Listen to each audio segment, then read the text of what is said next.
Good everyone and welcome to this video. Today we have another episode in the Talisman series, and today we are looking at the Me-410 A-1. Now, obviously, as you would have seen, I did a poll recently where I got the B-18B out of the Talisman box in War Bonds, because I have no interest in getting that Japanese boat or the German destroyer, which I don't have. So I thought, well, what a better way to do it than just chuck a poll at people and see what they want. And obviously, in the last Warbond shop, I got this out of the Warbond shop. And I must admit, I'm pretty happy with that because this thing got a BR decrease. And I've actually used it a couple of times since that, and it's actually not too bad.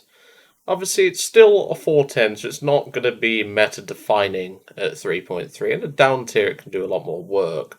But the problem is it gets up tier to 4-3 a lot of the time, which, as you can imagine, is not fun, especially when it's Yak 3 territory. But that's just something we have to deal with, unfortunately. So the A1 was the first of the ME410s that we have in the game, and it's obviously the weakest armed, but it's still got enough to really give it some punch, so to speak. And as you'll see, it's also pretty well armored, but the main issue is this this glass nose over here. Whilst we do have bulletproof glass for the pilot, the main issue is the armor protection around the glass area for the bomb bay, because obviously the pilot is technically the bombardier in this case. And yeah, this doesn't really provide much protection. There's a single 8mm plate on either side, but otherwise the nose of the aircraft is quite vulnerable to damage, so we have to be careful with that, especially when engaging things like bombers or attack aircraft. But otherwise, the armor across the board is going to protect us against some fire. It won't obviously keep us alive all the time. And especially since we don't have EFS on this thing, we have to be very careful about our engines, because 410s do not like engine fires. In terms of armament, though, we do have some degree of armament, which is sufficient. We have two 7.92 MG17s with 2,000 rounds, which is pretty normal. Like we tend to see this in the early tiers anyway, up until around 4.3, so this is acceptable. And then we have two 20mm MG151 cannons with 350 rounds each. That is pretty good, and will definitely help us out in the long run. And then in the back, we have these weird looking drum things, which are the actual turrets. These have pretty good elevation and overall horizontal movement for what they are, at least. And it's not too bad. It doesn't completely cover the aircraft for obvious reasons on either side. But 500 rounds each in a 131 machine gun with good coverage, we should at least be able to get some shots off and take someone down with us. Because, as I said, this thing doesn't like engine fires, and it definitely doesn't like fuel tank fires. But of course, as I said about Bombardier, we do have access to some bombs, which they're not the best, I'll be honest, but two 500s is nothing to sneeze at. And given that it's mounted in a bomb bay, it doesn't really affect the aircraft too much. But for today, I'm going to take the two 250s because this is just a good middle ground. I don't really want to take the 50s, and I don't want to overweigh the aircraft with 1 ton of bombs. I'd rather do half a ton, and at least then I can do something with it. But of course, for the belts, I tend to run Universal and Air on the respective belts, and Armoured on the 13s, because then it looks like this thing has a Star Wars. Well, let's put it this way. I want to make sure that a stormtrooper is shooting out the rear, even if it doesn't hit them, because they tend to run away. So there is that. Without further ado, let's get in and let's get cracking. Obviously, after this one, we'll be going back to Britain to finish up there. And yeah, Britain, obviously, will be moving on to, I believe, Italy after that. I know we've been delaying Italy for some time, but unfortunately, with me getting talismans in other nations, it's just how it is, unfortunately. But we are slowly getting there. We are slowly getting through the backlog of vehicles to do. So there is that. And I might actually take the 8th. Then again, no, the guns will clean up pretty much most of those ground targets. So yeah, the 250 bombs are going to be our best choice here. Alright, let's get cracking. And it looks to be quite a small match, so this will be interesting. Also appears to be a 4-3 match, which is a max up tier for this plane, and would be a normal day for this plane at 3-7. I personally agree with dropping the 410s, because they're just not doing as much as they can, really. Like, the problem is that the 410s were based on their BR, and it was mostly because of their firepower. I mean, the A-1 U2 used to be 5.0. Same with the B-1 U2, which had 420s and the respective machine guns either 7.92s or 13s. And they were stuck at 5.0 for years, and then they finally dropped them, and now they're somewhat capable, but somewhat is a strong word there. Yeah, this is a small game. This probably won't be a very long match, but as you can see there's our bombs. Nicely comfortable in the bomb bay. Hans specially loads them for himself. But of course, with our air spawn, we're going to make use of it, and we're going to climb it a little bit, just to give ourselves a reason to actually have an air spawn. Anywho, since it's going to take us a few minutes to get into the match, I will see you shortly. Well, welcome back. As you can tell, I've had to level out and get some speed up because, well, I'm being hunted by a spider. So, yeah, that's not something I want to deal with, personally.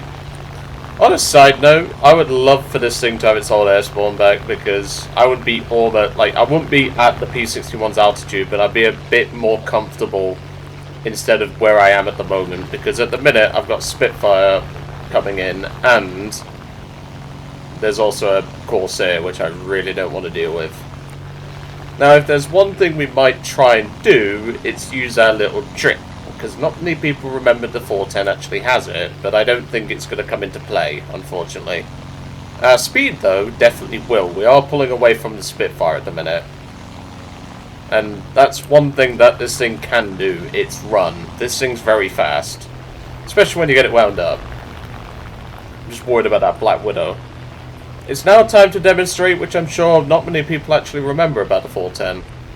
It has an air brake. Let's go get this P-47. Mustang over there, that's fine. He's probably going to try and pull inside of my turn, but guess what, mate? I have an air brake. So that shit doesn't work.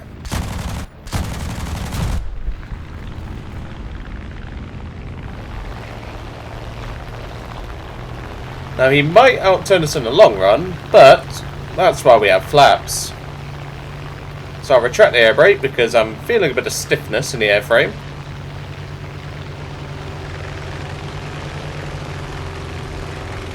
Yeah, I'm definitely feeling a little bit of stiffness. This thing doesn't feel as maneuverable as it used to. That's not because of the bombs. The bombs wouldn't weigh it down that much. That's why I picked these specific bombs. It's interesting, to say the least. It's feeling stiff. Like, I don't know why, but the rudder feels very stiff, and the overall control doesn't feel the same. It shouldn't feel this. So at this moment, I'm probably going to have to extend because of that. This thing felt maneuverable, like, a long time ago. Clearly they've done something to it. Let's see if the Star Wars trick will fend him off. I doubt it. I don't know why my gunner's trying to shoot up there. For those that don't know, your gunner will automatically lock on to a respective target, but yeah, they'll also kind of suck as well. We should have definitely beaten that P-47 in that engagement. I'm really confused as to why this plane feels so stiff. I don't know if they've done a flight model change to this thing, but it feels really unusual. Like, it climbed fine and everything, but it just doesn't feel right, you know? I don't know what's up with it, but I can't quite get it off the tip of my tongue, so to speak. It feels like the rudder and the overall feel of it just doesn't feel the same. On a positive note, we can at least do what this thing was built for. Kind of. Because it was kind of multi-role. There's something we can hunt. I'll close the bomb bay for now. I'm just worried about that Mustang, because if that Mustang comes for us, if we can't beat a Bolt, we're definitely not beating the Mustang. Let's see if we can go for this Lexington. Nope, he's coming for me, naturally. The moment I spot a juicy target, I naturally get focused down. Let's see if that pilot armor does anything for us. Nope, because he's not full committing, which means we're probably dead. Nope, can't quite lift the nose up, and here comes the B-34. We might have to get rid of the Jingle Bomb.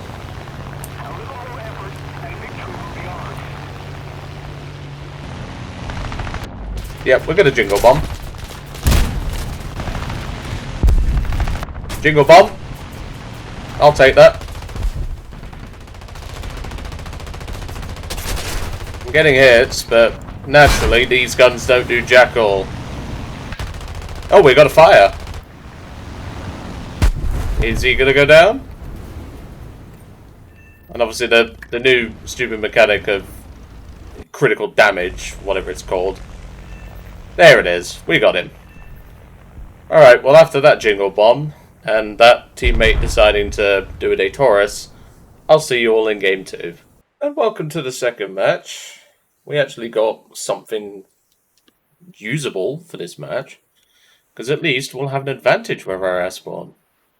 I must admit, I'm a bit taken off of this thing. Like, last time I flew this thing, it did not feel that stiff, so I'm actually going to try it with the smaller bomb. In fact, I'm going to try it with no bombs, because we can kill stuff on the map anyway with the guns, so it's not that big of a deal. Like I said, something doesn't feel right. It shouldn't feel that stiff with those bombs in it, because it's internally stored. Yeah, the nose might be a little bit heavier, but it shouldn't affect it that much. I don't know, just something feels off. I don't know if that's just me, but something feels off about this thing. Which, it's not going to affect it in the long run, because like most people don't use this thing as a fighter like I'm trying to. Or in this case, a Jingle Bomber. But you know when you can just sense that something's off? That's how I feel at the minute. It feels unusual. I only took this out a couple of months ago as well. It was just after its BR decrease to 3.3. And it felt fine, and now it's just feeling a bit weird. Flipping out, they've got here quick. I mean, it's an LA5, what's to be expected. And a Chinese P1Y1, I feel sorry for him. On a side note, audience participation. Should Germany, at like, I don't know, 3027, something like that, and Hungary, to be precise, obviously the Italian territory now, should they receive the Me-210, which is essentially the worst cousin of this? Let me know in the comments, because the amount of people I've heard talking about the Me-210 is quite surreal, to be honest. So, let me know what you think. Unfortunately, we don't have the climb rate to get to those bombers. If we had the XP50 airborne, we would definitely be able to do that. But, you know, it's something where, like, you've just got to deal with it, unfortunately. That Gaijin just don't like giving nice things to older aircraft. It's that it took them, how many years? Like, it took them over 10 years to give the P-39 and P-400 bombs. Oh, hold on a minute. I didn't even see you there. I mean, kind of dumb how you've just done that, but it's alright. Is that friendly? Yeah, it's BB. Alright, Kai 44 dealt with it, that's fine. I'm going to go for this Mustang. And it's an Evelina. Don't crucify me, Harry. It has to be done. Thank you.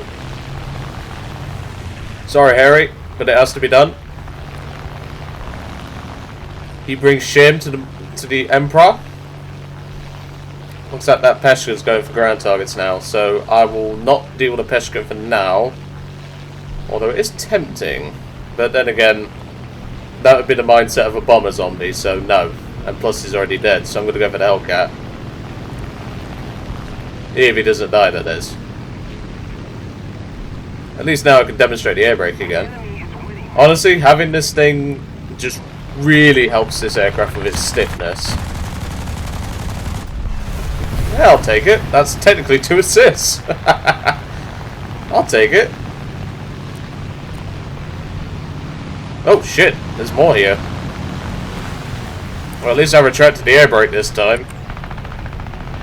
Sakine looks to be going down, so now it's just the Mustang. Yeah, this thing feels a bit better now, but it shouldn't, as I say, it shouldn't really be affected that much. There we go. Why do I get the horrible feeling of I'm about to get shot by a teammate as I ground pound here?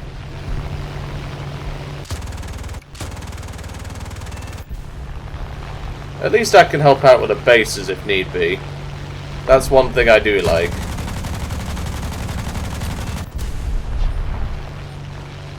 Yeah, it feels better now. So, we've at least discovered that the bombs were the kind of reason why it felt a bit stiff. But to me, that shouldn't be that way. 410 was never known to have a heavy nose. Unless it was the 50mm model. But even then, that thing was relatively maneuverable for what it was. So, you know.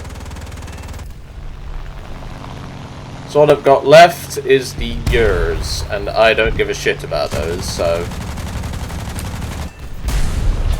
we can just focus on ground pounding, which this thing can do quite well. And if need be, I will go back to base, load up some bombs, and take out some targets from there.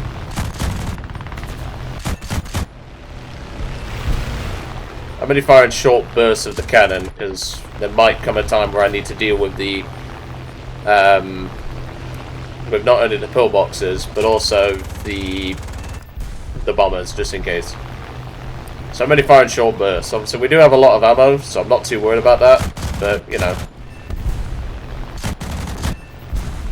Could have definitely got more ground targets in this gun run, but, well, I think 15 in one gun pass is good enough. Alright, let's swing her back round. This old lady back around, because she is an old lady.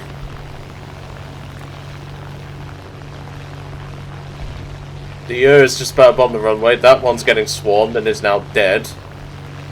I don't know what that Mustang's doing, but if I was him, I'd be focusing on getting back to base, not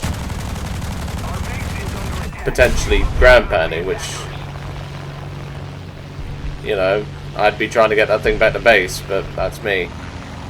I don't think he will, though. He seems to be quite badly crippled in the engine. Right, let's make our way over to those SPGs, because we can kill them with machine guns, for those that don't know. Because those aren't, they're not Stugs, they are, I think they're, what they're called. The stupid artillery piece that Germany has, I think it's the Vespa? Something like that? Well, it doesn't matter anyway, we've won. And that's game. 1 air kill, 16 grand, 2 assists, which technically should only be 1, but whenever you get an assist on a plane and then you shoot the pilot, it counts as 2. So, there is that. But yeah, this was definitely one where, like, you can kind of see where Gaijin have tried to, like, give me this thing, because it's obviously usable, it's rank 3, battle rating 3.3. It does have its usability. Would I say it's the best talisman that I've gotten in the last few months? Personally, no. It's one of those where, like, you can feel a stiffness with the bomb load on, and that just limits its potential. And obviously, with guns alone, it can do something, but to me, it's just not the most suitable. Anyway, I'm going to leave you all to it for today. I really hope you enjoyed seeing the Me-410 in action. And, well, obviously now we're going to go back to Britain. And, well, next up in Britain for aircraft will be the Beaufort Mark 8. And for the tanks will be the Crusader Mark 2 AA, which I'm going to have to bend the rules a little bit. Anyway, I'll leave you all to it, and I'll see you all on the next one.